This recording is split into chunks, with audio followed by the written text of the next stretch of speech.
Bismillahirrahmanirrahim. Assalamualaikum warahmatullahi wabarakatuh. Saya akan menyampaikan nasab Rasulullah daripada pihak ayahnya.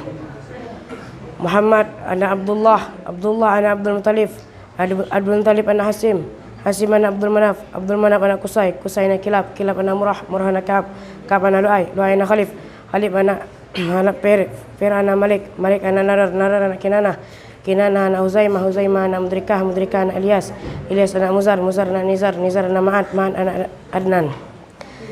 Dan pihak daripada ibunya, Muhammad anak Aminah, Aminah anak Wahab, Wahab anak Abdul Manaf, Abdul Manaf anak Zuhrah, Zuhrah anak Kilaf.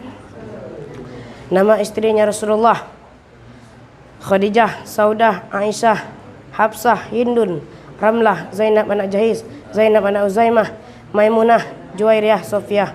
Anak Rasulullah ada 7, 3 laki-laki dan 4 perempuan. Yang laki-laki Qasim, Abdullah, Ibrahim. Yang perempuan Zainab, Fatimah, Ruqayyah, Ummi Kalsum.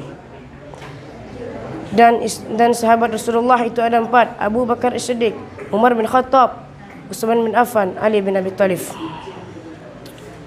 Jadi langsung saja ada cerita sedikit.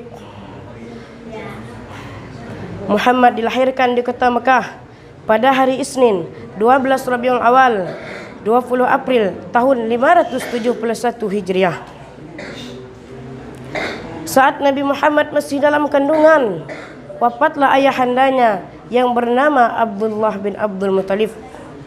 Dan setelah itu, menginjak usianya 6 tahun, wafatlah ibundanya yang bernama Siti Aminah.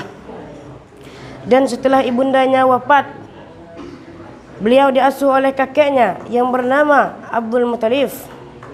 Dan tak berapa lama kemudian, kakeknya pun meninggal dunia.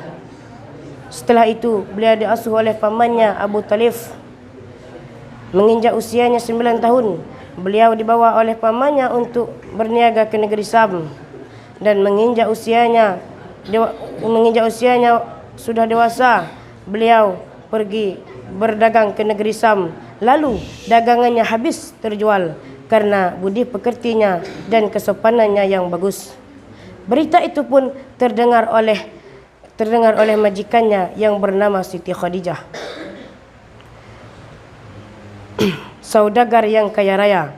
Saat itulah Siti Khadijah jatuh cinta kepada Rasulullah, kepada pemuda yang berakhlak mulia lagi yang arif bijaksana. Siti Khadijah mengutus bawahannya untuk menemui Rasulullah untuk dijadikan suaminya. Rasulullah menerima lamaran tersebut. Lalu Rasulullah menikah dengan Siti Khadijah.